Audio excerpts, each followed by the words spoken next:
क्यों नहीं कर रहा था। सन 1986 में भारत की शिक्षा में एक प्रकार के कुछ नए परिवर्तन किए गए। आज लंबे वर्षों के बाद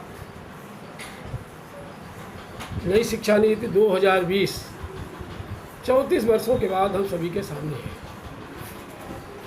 नई शिक्षा नीति अनेक बदलावों के साथ है। पहले 10+2 सिस्टम शिक्षा का आधार था। आज 5+3+3+4 सिस्टम के माध्यम से बालक शिक्षा ग्रहण करेगा। वास्तव में जो वर्तमान शिक्षा पद्धति है जो आई है, ये बालक को ग्लोबल सिटीजन के साथ साथ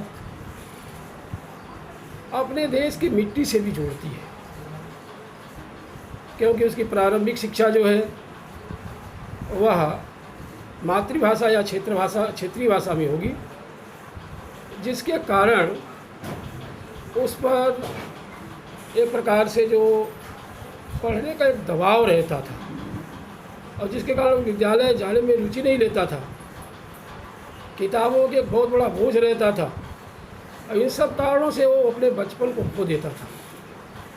इन सब में सरकार ने सुधार करके उसके बचपन को सुरक्षित रखा है।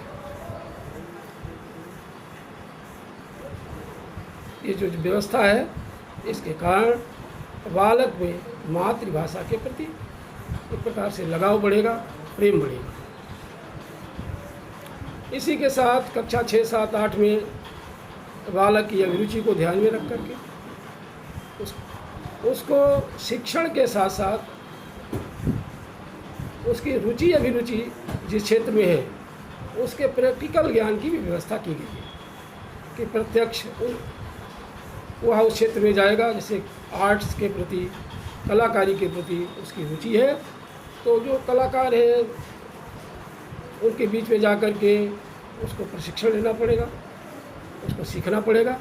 अर्थात उसकी रुचि को केवल सैद्धांतिक ही नहीं, उसको व्यवहारिक रूप में भी एक प्रकार से ज्ञान प्रदान कराया जाएगा, जिसके कारण बालक का सर्वांगीण विकास होने में कोई कठिनाई नहीं आएगी और वो कम समय में अपनी जिसमें रुचि है उसमें ज़्यादा वो ज्ञान प्राप्त कर सकेगा। सरकार ने सेमेस्टर प्रणाली का भी समापन किया है, जैसे जिसके कारण एक महत्वपूर्ण परिवर्तन आएगा।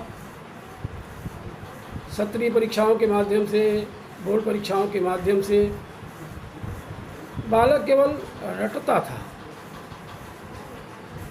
अनेक जगह ऐसे प्रयोग लोग करते थे कि बालक के अच्छे अंक आए तो कक्षा 9 नहीं पढ़ाते थे, कक्षा 10 तैयार करा, 2 वर्षों में 10 का पाठ्यक्रम तैयार कराते थे और बालक जो 9 का पाठ्यक्रम होता था उससे वंचित रहता था और 2 साल कक्षा 10 को पढ़ता था और वो अंक प्राप्त करता था।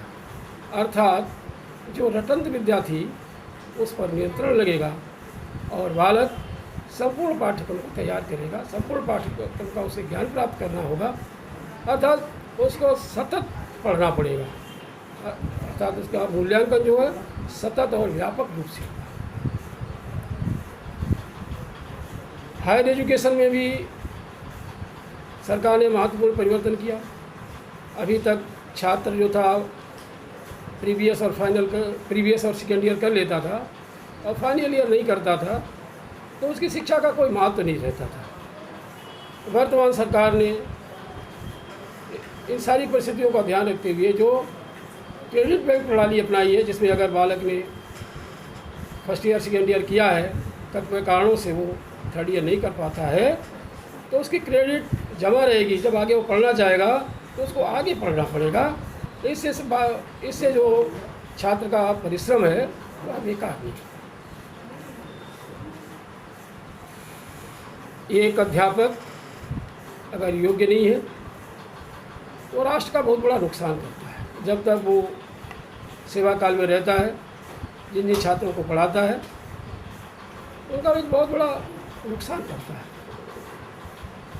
इसलिए सरकार ने बहुत ध्यान रखा है कि समय समय पर उसकी प्रतियोगी परीक्षाएं होगी, प्रशिक्षण वर्ग होंगे और उसको मिलने वाले लाभ होंगे उसी के आधार पर तय होंगे। इसलिए शिक्षक को भी जागरूक होना पड़ेगा, अध्ययनशील होना पड़ेगा।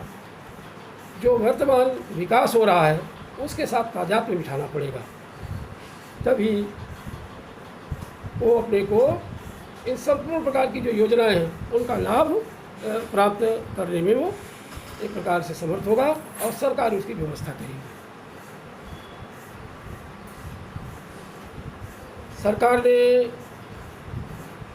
एक बहुत बड़ी राशि शिक्षा पर व्यय करने का जो निर्णय लिया है, यह भी वर्तमान सरकार का प्रशंसनीय कदम है। योजनाएं कितनी भी अच्छी हो जाए, लेकिन उनको साकार रूप देने के लिए धन की आवश्यकता होती है और धनाभाव में वो योजनाएं फलीभूत नहीं होती हैं। वर्तमान सरकार ने नई शिक्षा व्यवस्था को, नई शिक्षा प्रणाली को प्रभावी बनाने के लिए जो जीडीपी का 6% भाग शिक्षा पर व्यय करने का निर्णय लिया है, यह एक महत्वपूर्ण निर्णय है। वास्तव में जीडीपी के माध्यम से विद्यालयों को जो भी संसाधन की आवश्यकता होगी वो निर्मित होंगे और निश्चित रूप से बालक जो है वह अपेक्षा के अनुरूप ज्ञानार्जन करके और राष्ट्र को श्रेष्ठ बनाने में अपना योगदान करेगा। आज जो सारे निर्णय आए हुए हैं, नई शिक्षा नीति में जिन जिन चीज़ों का ध्यान रखा गया है वह प्रशंसनीय है।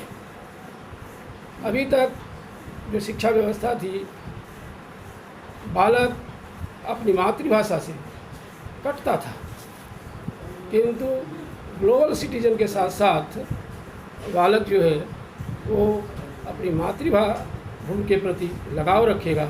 इस चीज़ का भी वर्तमान सरकार ने जो शिक्षा में ध्यान रखा है वह एक बहुत ही प्रशंसनीय कदम है। नई शिक्षा नीति अपने लक्ष्य को प्राप्त करे, इसके माध्यम से पढ़ने वाले छात्र यशस्वी रूप में अपने को सिद्ध करेंगे, ऐसा विश्वास है। इसी के साथ मैं अपने विषय को यहीं पर पूर्ण करता हूँ। धन्यवाद।